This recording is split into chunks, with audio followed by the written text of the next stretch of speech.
Welcome to In the Know with Neo, and thank you for tuning in. I'm your host, Joshua Moore, and for those who aren't aware, Neo is a student-led social justice initiative that amplifies the voices of underrepresented small business owners within the Cincinnati community, and we're excited to share this week's episode with you. So greetings to those tuning in to In the Know with Neo. I'm your host, Joshua Moore, and this week we have the grace of speaking with Means Cameron, as well as Thomas, aka Dodds, from BlaCk OWned Apparel and BlaCk Coffee Lounge. Means is the owner and creative director for BlaCk OWned Apparel, and as I said, as well as BlaCk Coffee Lounge here in Cincinnati. But Means works doesn't stop there. His hands constantly in other work here in Cincinnati, internally and outside of the city. So super excited to dig deeper into this story. But first off, Means and Dodds, how are you guys doing today? How's your Monday been treating you? Feeling good, man. Monday is doing what Monday do, though, for sure. Cool. Yeah. Sweet. So yeah, Monday, the best day of the week. So as I said, this is our first ever podcast of In the Know with Neo as we started it this year. And what better person to speak with than you, Means, as well as Dodds. Due to your work within the entrepreneurial ecosystem in Cincinnati and beyond, passion for inspiring the next generation of leaders, and ensuring an equitable and sustainable future for all people, especially those in the minority community, which highly correlates with our mission and vision here at Neo Initiative. So let's get right into the first question. For those who don't know, who is Means Cameron to you? And can you give us a brief background and overview of what the BlaCk OWned brand is, both for the coffee lounge and the apparel line? All right, so I heard a couple questions. Yeah, I kind of threw a lot at you at once. I apologize. Yo, what's the first question? If someone asks you, who is Means Cameron to you? Yeah. I'm a Means Cameron. I'm a brother. I'm a son. Mm-hmm. I'm a community man. Certainly an entrepreneur. I'm a father. Mm-hmm. And I'm here to change the world. I love it. You feel me? That's a really good question. We had a networking event earlier, and one of the speakers asked someone asked, who are you? Most people go to their position or what they do in their company or their business. And I like how you went directly towards like who you are as a person and who you were born to be. So I think that's a good thing a lot of our viewers and students can take away from that you're much more than just the roles and the labels that you have onto you. And with that, could you give us a brief overview of like the what and the why of starting the BlaCk OWned brand and how that's branched out throughout the years? Yeah, for sure. Well, the brand just celebrated its 11-year anniversary. Congratulations. Thank you very much. So we've been at it for a little while, but I mean, the inspiration from the brand is really just life experiences. Growing up in a predominantly black neighborhood, what we call the hood, mm-hmm. the urban core, just the relationships you have, the interactions you have as a young boy, specifically one that, grew up with siblings to a single parent mom. So, when you grow up like that and you grow up in these environments, a lot is happening. You're seeing a lot. And from a very young age, I knew that I didn't want my life to be, in its totality, what I grew up in. Mm-hmm. Like I wanted to elevate from that, and I knew that from a very young age. And I think that's really the beginning workings of me being an entrepreneur, because I was always thinking, what could I do to take it next level for myself and for my family? But it really wasn't until I got, years, I'm skipping down for the sake of time, but it wasn't until I got to college at Miami University up in Oxford, Ohio, because someone may be watching this thinking I'm thinking down in Florida. Yeah.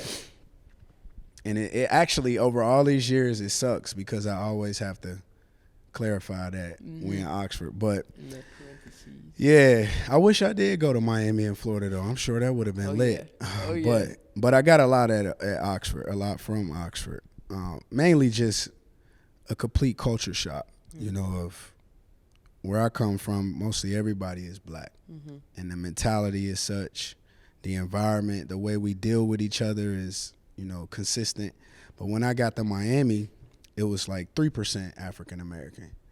So it was just a whole different ball game. But while I was there, I found out, how to engage. I found my gifts, my tools, how to work my God-given abilities in other environments. And that's what really, opened the door for me, because I was already doing that in my neighborhood amongst my friends. But once I got in Miami, it was a new world, new opportunities. And I learned a lot. And most of the people I was around at Miami wasn't talking about getting a good job. Mm-hmm. They were talking about like how they could create the good job. Mm-hmm. You know what I'm saying? Mm-hmm. So I got that from being at Miami, So once I left, I had this, this desire to create something. And it was just brewing. And my life experiences with being a black male, the engagement of our country, like with black people, how we being treated. We give each other the hardest time, but for me, it was like we could do a lot better if we just started out with how we spend our money. And that concept of black owned came to me about owning myself as a black human, but also that opportunity to create, generational impact and wealth. Yeah. So that's where the inner workings of black owned started. But that's just the concept for it. Okay. Since then, obviously, we've had a lot of moving parts with people like Dodds and my business partner Merck and Gil and Tone, the whole squad. Like, we really a family brand. I love that. Yeah, I think that's something else also gets missed in business and in life, the importance of having the team on your side. And I think you spoke over it briefly as you ended that question. So with like part of NEO's overall mission being to sustainably empower minority-owned businesses and amplify the voices of like marginalized community within the business environment, in the transparency and strive to be uniquely you with like naming your brand BlaCk OWned. It's something I and so many others find inspiring and transformative both in business and in life overall. So I know you already did a little bit, but can you speak over how you landed on the name of BlaCk OWned Apparel and what that means to you? And maybe Dodds, you can answer the question as well. What does BlaCk OWned Apparel mean to you? Well, maybe I can let Dodds answer what it means to him. Okay. And obviously, he's been around me, so part of what it means to me has grown to be what it means. Of course. He can answer, and then I'll tell you what we started. Perfect. Yeah. It's in the name, ownership. And it's more than just material things. It's ownership of self. Being accountable, being hardworking, being responsible. Yeah. I love it. He ain't a man of many words, I guess. Nah, Dodds can talk. Takes a few. We had some good conversations. But the way we landed on the name, like I was saying, I was at Miami University. So I grew up in the urban core here in the city in the West End. I moved to the West Side, which was a whole different black experience.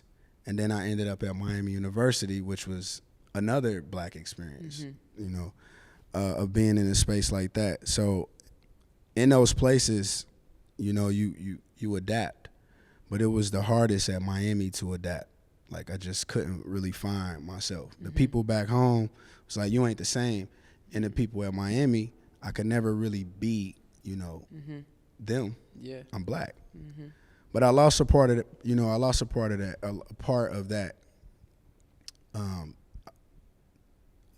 I lost some of that at Miami, I should say. Okay. Like, I lost a piece of myself there trying to figure out what success looked like. Like, I started to think that success was attached to me behaving and thinking a certain way, not so much me giving the world what I had to, share or what my thoughts were. So I struggled with that for my first couple years, but then in my junior and senior year, that ownership piece came in. Like, no, you got to own who you are. It's a beautiful thing, and these people can be introduced to who you are, and you can make it just a little easier for the next Means Cameron is going to come to Miami University. So I graduated, and I left Miami, and I studied. I was abroad for a bit, which was a super cultural experience. I spent like 90 days in Asia, and then I came home and I lived in New Orleans. And that was another experience. And while I'm taking on these experiences, I'm thinking about how I would like to have that in my city, like represent the people that knew me. So I came back to Cincinnati with that in mind. And all of these ideas and concepts came back to, no matter where you go in the world, my story felt big to somebody. Mm-hmm. And it didn't feel as big at Miami, but in Asia, it was a big story. And in New Orleans, it was a big story. And I needed to own that forever. And I wanted to give that gift to everybody, you know, and fashion just was the vehicle for it. So I was riding down Hamilton Avenue. I had just got a haircut. You know, like when you get a haircut, you feel amazing. The best ideas. Me like, this weekend. Like everything is flowing when you get a cut. But I was riding down Hamilton Avenue and the idea just popped in my head. Like literally, I was thinking about what my move was, but I hadn't had a name. And it was like, why not BlaCk OWned? Because if you always own who you are, you BlaCk OWned. Mm. And I called my partner and I told him the idea and the name, and immediately he was like, that's fire. You know, that's hard. I think at the time we were saying that's hard, but he's like, that's hard. Yeah. So, you know, the rest is history. Like I sketched the look up, see what it would look like, written out a bunch of ways, and I finally landed on what we have today. Mm. But really no crazy fashion experience. I got a marketing degree at Miami from the business school. I just had the push and the drive to take this concept and use fashion to drive it. Okay. And it's fun. I love it. I love it. One question I do have personally, is there a reason for the capitalization of the certain letters in BlaCk OWned apparel? Yeah, it is. It's not what everyone thinks, but it is. Okay. So when I was first drawing this out, I felt like when I was writing it all caps or all lowercase, it just looked like if someone was saying BlaCk OWned. Okay. It didn't have any distinction. Personality. Yeah, exactly. So I was able to add that distinction, that personality by just capitalizing that. And then once I did it, I was like, everybody's going to ask why you doing this. Yeah.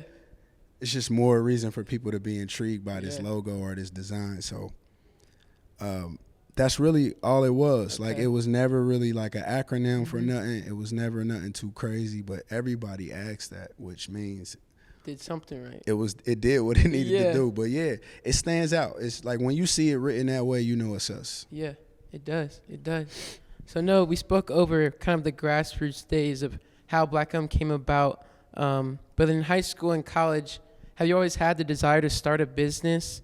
And if so, what would you say like some of the defining moments when you knew like this was the route you wanted to take, whether it's people, experiences, and certain things like that? And I was reading in an article by the Cincinnati Chamber, it said you were the neighborhood's candy man. So maybe you started selling candy, and then that transitioned to shoes, and then that transitioned to apparel. So interested of how the entrepreneurial mindset came about. You know what? Like, it's true. Like, so when I was a kid, I sold candy. I sold sneakers. And what's crazy about the sneakers thing is that I sold the sneakers out the trunk of my car, just like we started selling shirts out the trunk of the car. But I can honestly say that when I was younger, it was just having. Like, if you don't have much, you're just trying to figure out how to, pick yourself up. And even, like I said, at a young age, if I was watching my mom struggle with something, in my mind, I thought if I could do better, then she would do better. And so you sell candy as a kid, you just want to make money. It's a transaction. And even in high school, when I was selling sneakers and my first clothing brand, it was just a transaction. I wasn't really thinking about the business side of it. I was just thinking, I want to have more money than I had yesterday. And if I had more money, then my life would be this much better, So it wasn't a business thing at a young age, and I wasn't looking like someday I'm going to own a business or an operation. And I think that held true like all the way through high school for the most part. I think what I grew up thinking, or that I was even programmed to think, is that I would go to school, I would get a college education, and then I would get the best job that anyone in my family has ever had. And that was always my goal. So when I saw clean cut black man, like wearing a suit or something, I would envision like that could be me. Even though I didn't grow up that way, I just thought like that's where I want to go. And that was kind of a programming, but like I said, once I got to Miami, I found out that these people were owners. Like, they like, well, my dad owns this, my dad created this. And I kind of started to think like, wait, tell me a little more about this. You know, like how did he do that? Like, where did he start? Where did he go to school? What did he study? So I became a little more obsessed with with that concept of like owning something versus just working for somebody. And I also knew that I never felt comfortable giving my talents to anyone else. Like that was another reason why at a young age I would do my own thing. It's because I just didn't want to give what I had to someone else. I felt like I could use it for myself. So starting a business right out of college, you know, was really a lot of parts. It was like, there's no way. The way I feel about myself, like the way I love myself, that I'm going to go to work for someone else every day and clock in and give them my best without giving myself that same chance first. So BlaCk OWned was like, it had to happen, you know. We just happened to pick the right name at the right time, and we had the right hustle. Yeah, I like how you incorporated all the pieces from just like knowing what success is to you, the timing, the business plan, and like how it all came about in the branding. And I know that's something a lot of students focus on in class. You said you're a marketing major. A lot of students here are marketing majors as well, as I hold a minor in marketing. So with your experiences at Miami, where you say, I know we personally talked about this before, but what are some of the biggest takeaways from your 4 years at Miami that you've been able to apply? And I saw, again, in a piece in the article, it helped you with like consumerism and like how to engage with the consumer. So any like experiences that stand out to you that think could be applied to certain experiences here for other students? Yeah, I guess like really we talked about this for the most part. I can't say I remember too much of what was in the books. Yeah. But what I do remember is the first piece is being in that environment for the first time by myself, having deadlines, feeling like the world was against me. I wasn't in my comfort zone. Like my entire life, I pretty much been in my comfort zone. You know, in my community, people love me. I love my people.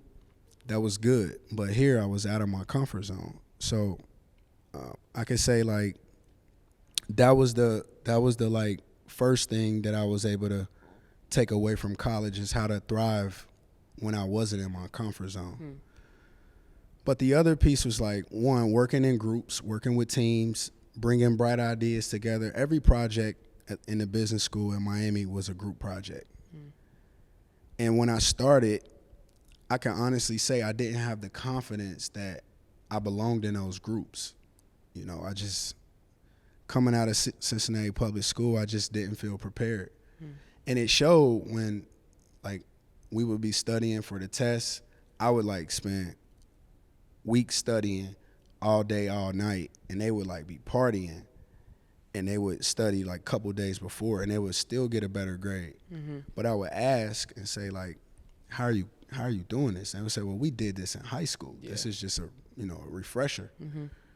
So for me, it was like, it taught me that exactly what life is like as a black male is that you're going to always have to put in a little extra effort, a little more effort to arrive at the same place. But the biggest piece is like not waking up every day and reminding myself that I have to do more. The biggest piece is reminding myself that I have what's necessary to do more. So I got that at Miami. You know, I got that at Miami where I learned how to, really change my perception. Like, and see what was going on out there and realize that, like, all right, success isn't going to come easy by no stretch. And these people, it's not like they were just, it was this easy. They had just done it before. But the other thing, like, that Miami gave me in terms of, like, what you're looking at as a student, I would say, it's the critical thinking piece. Like, there's a problem. There's always a problem. Like, but we try to say there's no such thing as a problem. We have solutions. So stuff happens to us, of course, but in my mind, I'm already prepared that there's a solution. And I think it's being in those kind of environments, having to dig deep, meet deadlines, things of that nature. So I would say, yeah, it's more so the critical thinking piece and, just the ability to work closely with people that come from different backgrounds, different thought patterns, and really see that I'm an asset. Like, because a lot of young black people don't get that. Yeah. In their mind, they're thinking, I'm not worthy. I'm not bright enough. I'm not good enough. So they performance lack. But, like, once I realized my first couple of years, I struggled. But, again, I was willing to put in the extra work. And by the time I graduated from Miami, if anyone who went to school with me sees this, they'll tell you, like, everyone wanted to be in a group with me, And it was part, like, because I was different, but also they realized, like, he's willing to do the work. Yeah. Yeah, I think you had a lot of great pieces and insights in there, especially the group work pieces. Being so young and having that maybe doubt of the skills and abilities that you do have can cause you to, like, backdrop on the views and the insights that you have, and that they are good. And that goes back to just the piece of having the courage to say something, but also the consideration to work with other people from other backgrounds and experiences. And you mentioned some of the struggles you had. So the next question I do have is, like, often people see like the success at the end of the road, like where BlaCk OWned is now. But it's often like the hardships and the challenges that you face in the early stages in building a brand. So especially like BlaCk OWned. So are there any like distinctual like challenges or hardships you faced, or maybe experiences where you don't know if you could have kept going forward, but you chose to keep going and you did it? Well, I got countless of those examples. That's what entrepreneurship really is. So I never want anyone to think that, like, when you take this route, you essentially like get more of your life back to some degree. Like, that's not what entrepreneurship is. But before we get that's a there, really good point. we're going to have to crack a couple of jokes in here. We're going to get some game, but we got to laugh a little bit too. It's going to be all serious, man. Like, everything is just question. But yeah, like, I guess what you're saying, like, what is a couple of those moments? Like, really, I'll be honest and transparent. Like, we didn't start knowing what we needed to know. Like, when we started in 2011, the internet wasn't necessarily a place that was teaching business the way that it is now. I feel like if you get on YouTube today, or if you even get on Instagram to some degree, you can find people talking about how to start a business, how to get an LLC, how to prepare your taxes correctly, like business strategies, marketing strategies. It's just readily available today. It wasn't in 2011. So we kind of just what's crazy about us is, like, my business partner, he graduated from the School of Hard Knocks. Like, it's just a lot of lessons learned out there, what we call transferable skills, that he was able to bring on and just help with growing the brand early on. And even though I had a degree in marketing, that was like where it stopped. Like, there's also operations, there's a financial aspect. Like, so I think we just had will to get there. So we bumped our heads a lot. I would say one example in particular is, like, when we first opened our storefront, we had been running. We opened in 3 years. 2011, and we opened in 2014. And when we first opened the store, it was because we had outgrown the like trunk concept and selling out of our house. But we didn't have a overall plan for the storefront. It was just that we knew that our brand was strong. We wanted to sell our product, and we wanted to, like, take our brand from just being local to national. But, like, there's a lot of things you have to consider when you have retail, that we just didn't know. So I think we bumped our heads a lot there. And the biggest challenge was going from printing on blanks to, like, producing our own garments. And at the front end of that, we spent a lot more money on it than we needed to. So much that I almost drove the brand, out of business. Because I was just spending the money on what felt good, what looked good, which was a level up in terms of garment, but the margins was really thin. Okay. So once we realized this, like we're selling out everything, but we're not making money. Once we realized this, we like went back to our original plan. But I would say that's one thing. And then the other challenge is just now, and even now today, 11 years in, is capital. Like we have multiple projects running at a time. We have, a team of 5 or 6, and with one being contract. So we're a small team, and just having the capital to fund all of the ideas. Because in our business, you need the money ahead of time because you got to make clothes now for spring. So you start that production early. But yeah, figuring out the capital piece is a big thing, but also just overall business strategy that we lacked, that we had to bump our heads and learn along the way.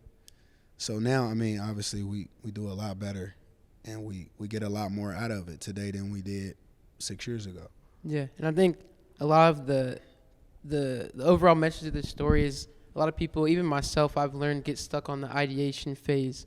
But if you act and you just put those ideas into action, as you said, you learn as you go. And one of the cool stories I found when I was doing some research, it kind of goes alongside the branding and the marketing strategies, that you printed out like 25 of the BlaCk OWned apparel, like first sweatshirts, and gave them out to a lot of like influential friends and peers and associates that you knew, and they all wore them out at the same time.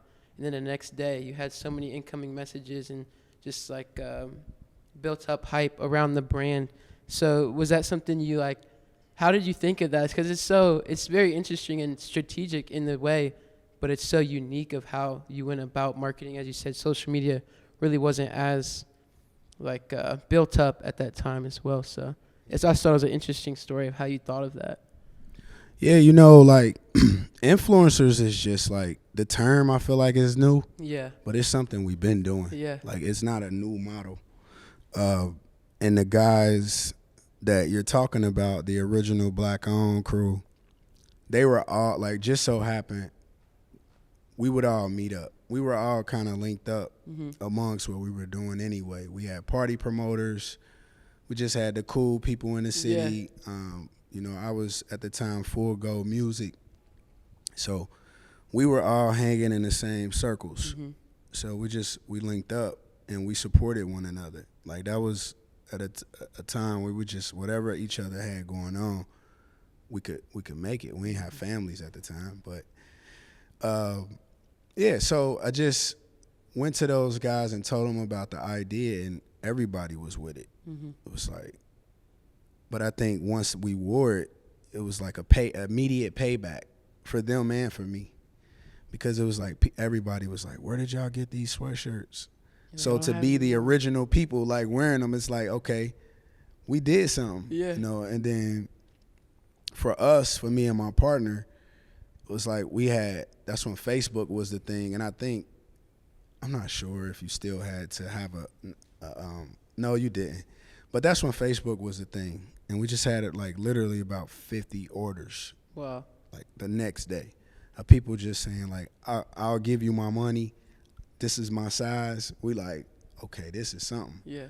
And 50 orders don't sound like a lot, but we knew it was something because it was like right away. And even the people who didn't ask to order, we posted those pictures on Facebook, and it was just like the talk, like BlaCk OWned. For people that look like us, it was like a moment, like wow, like it's just like a soul like release, For people that didn't look like us, it was infuriating because for the first time, at least in this area, someone had ever like made a statement like that and put it on their chest. Yeah. So that was a time, but that was just influencer marketing. Like I knew these people had influence and people wanted to dress and look like them. So it was like, put it on these guys. I'm forever grateful to those guys too. Like, yeah. We post that picture often. We didn't get a picture of everybody on that day, but we got a picture of the core group. But we always go back to that photo. Yeah, during the origin days. But I love the story. There's so many more of just like the viral marketing, just increasing the virality of the brand and like the brand image and name.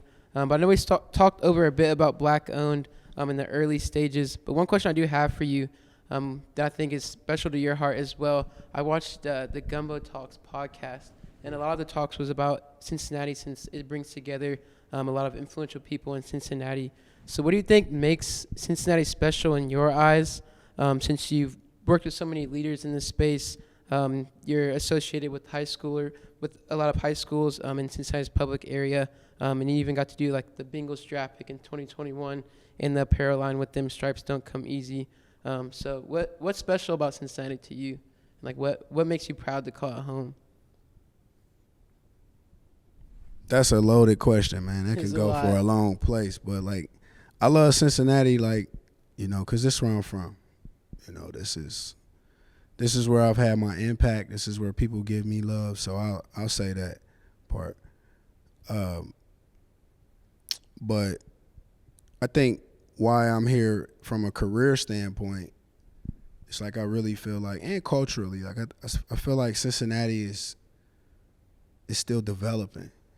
You know, like the canvas is not finished, and you go to some places like out on the West Coast or down south, like that culture is just deep, is there. It's not really moving much, like, and that could be good, you know, in some cases. But here, I don't think it's there yet. I think Cincinnati in general is still carving out the identity, like what are we as a city.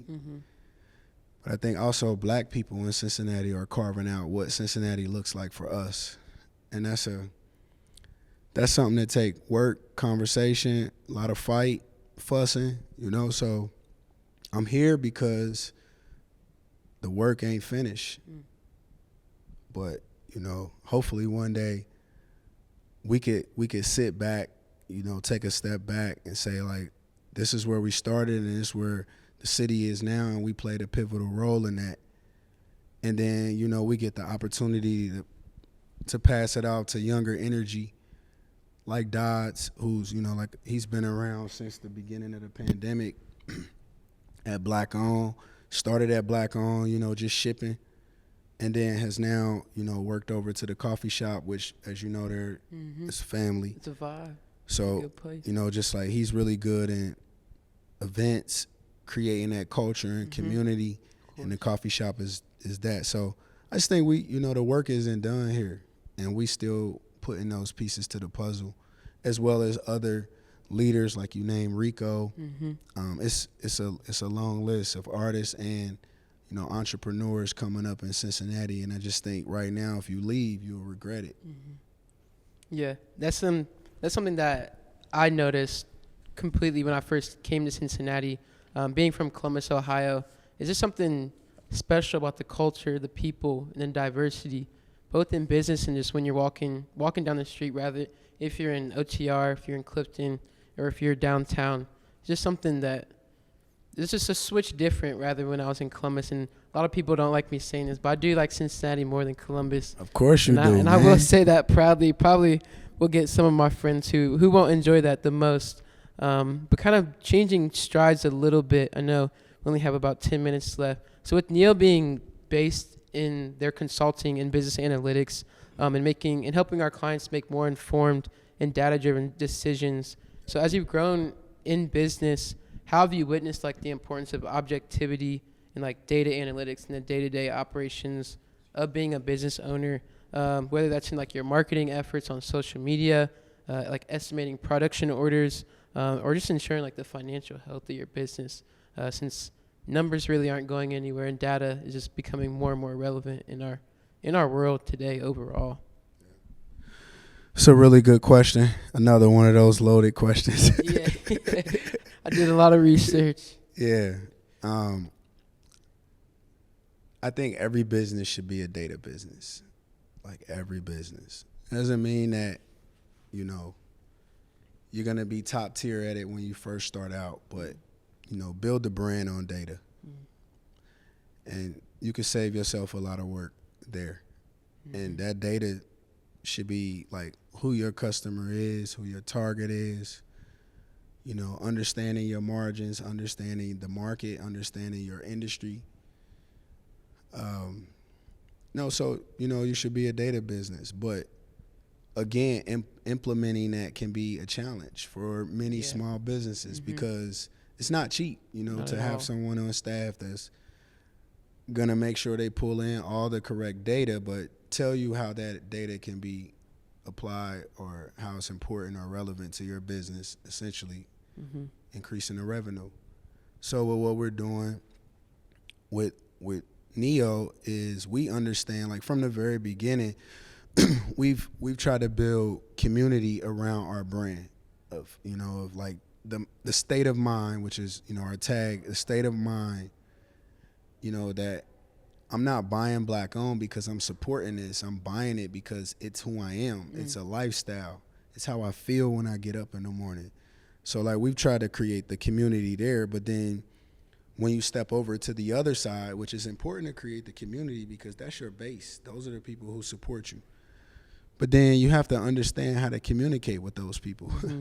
Yeah, Like, communication. because we all have, likes, dislikes, and what we're willing to pay attention to, right? So understanding, like, once you create the community, you have to know how to continue to talk to them, and the data that you're collecting will assist you in that.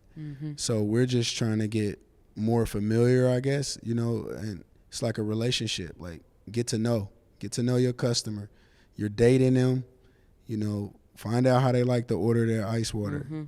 Like, light ice, heavy ice, whatever it is, you should learn these things about your customer, and you apply that to your business goals and strategies, So hopefully, throughout this program that we're doing, we learn a little more about our customer on social media, which is what we're getting, a social media report.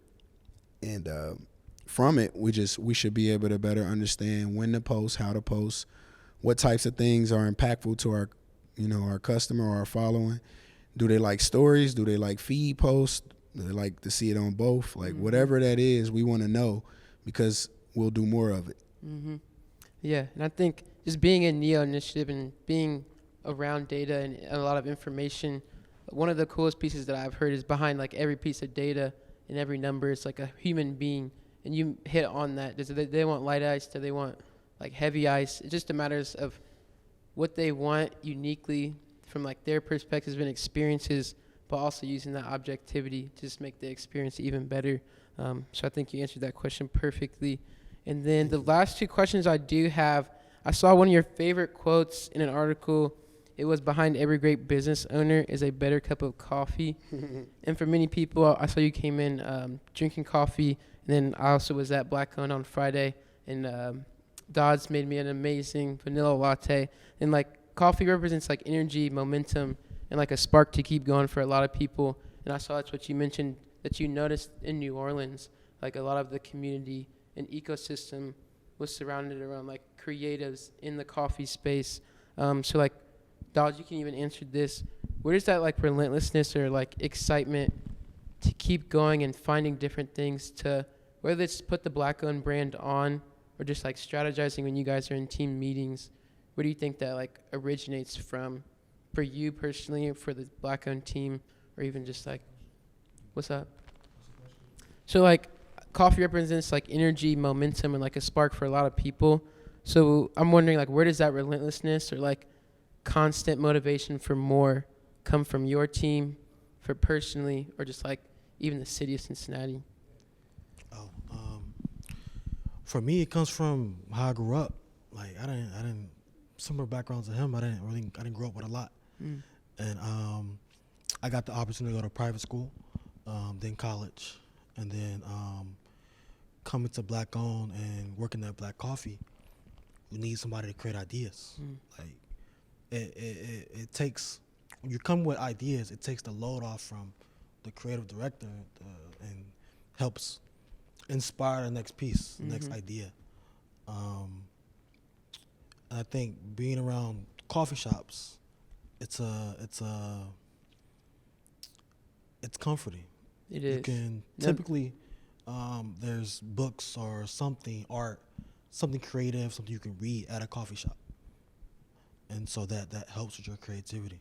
Yeah, and I think that's another piece that's special about BlaCk Coffee Lounge, is that not only can you go there, get coffee, and get work done, but the people feel like they genuinely care about you. I know I went and you mentioned something about my outfit that led us to exchange connections, exchange Instagrams. Yeah. So like now I have a friend in you. If I see you out, Yeah. we can speak, we can ideate, we can share thoughts and ideas. Absolutely. And I think, yeah, that's what coffee does. Like you Yeah. guys empowered it. You guys just made it what it is. And I think that's special. So Means, I don't know if you got anything to add to that, or we can keep her pushing.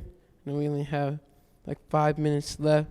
So lastly, so from what we talked about, like a lot of the brand of BlaCk OWned is built upon a message that's deeper than just like a piece of clothing or like a brand name. So with that, like with fighting structural inequality, working to close the racial wealth gap, build generational wealth, what do you see as like some of the next steps for BlaCk OWned, for your team, and just for everyone as a nation and as a world, just moving forward with that initiative on mind? Yeah, I mean, I think it's important for, to first realize that, we have an obligation, like you asked me about Cincinnati. We have an obligation to this core, like this area, like Cincinnati, Ohio, Columbus even. But it's like there's not another Means Cameron somewhere, but there's someone almost like me or has similar views somewhere in the world, that's doing similar works. So for me, I always bring it back to like, this is my core. I'm responsible for like that, creating that feeling locally. Mm-hmm. And I want to do it so well that it spills over, so I would just say like the first steps is for communities to realize that like we don't have to take a big bite at it. You know what I'm saying? Like we don't have to I don't look at my brand and say I'm going to necessarily change the world with BlaCk OWned. And when I say by change the world, I mean like everything at once. But I realize I'm changing the world like where I am, Mm-hmm. So like when I'm here to change the world, I realize that could be like right here in my space. So for us, it's continuing to thrive there, like continue to inspire the people that do know of us, the people that follow our brand, to continue to be an inspiration, to continue to give them a reason to get going, to think about ownership, to think about how they're spending their money, to think about being more willing to have conversations and exchange like you just spoke about. So for us, it's like doing that here in a major way. It's spilling over to other cities and even, to be a global brand. And we've shipped across the country and even globally. But I think there's still space for us to like do it here and for that to overflow. And I think that brands that are out there like ours, I hope that if they haven't already started, that our brand has inspired something in them to start something like this where they are, and they too become just as big and spill over. And I think together we able to really change the world, but that pressure shouldn't be on one person or one group or one brand. It's just figuring out how we can, come together, collaborate often, and like dominate in our spaces. So that's what we'll continue to do. And hopefully, that, like I said, it continues to spill over. I love that. I love the spillover piece, because even like personally and like a lot of peers in high school and college, you feel like what you're doing isn't making as large of an impact as you want it. But I think, as you said, it can start with just like waving at someone in the hallway, giving someone a piece of advice, and that spills over from them going to another person and kind of regurgitating what you did for them. So it's just making those, it's brick by brick. You just have to do it brick by brick, and then you'll have a building at the end. So lastly, have you read that Will Smith book? I haven't. I'll have to add it to the library. He library. starts off with a story about the brick by brick. Okay. Yeah. I'll have to But add yeah, that. definitely brick by brick. Okay. So the last question I do have for you, is there any advice that you would give, since our audience is mostly students and business owners, to those in high school, to those in middle school and college, that you think would be valuable for them to take along their journey, whether they're in school, whether they found a trade that they're interested in, or really whether they're still trying to figure out what their life means to them? For today, I think I'm going to play devil's advocate. I like it. Yeah. And my advice today is you will get it wrong. That's my advice. Simple and plain. Mm-hmm. Mm-hmm. You will get it wrong. And a lot of people won't even get started because they just fear getting it wrong. Mm. But I'm telling you today, you will get it wrong. But like you have to do it again and again and again. So don't worry about getting it wrong. Just keep doing it, until you get it right. And there's no way you can't get it right. Like it's nothing. When I think about life, I always like, of all the things I've worried about along the way, I made it out of all of it. Amen. So, and I've gotten it wrong a bunch of times. So it's like, my advice is just like, start that project. You will get it wrong here and there.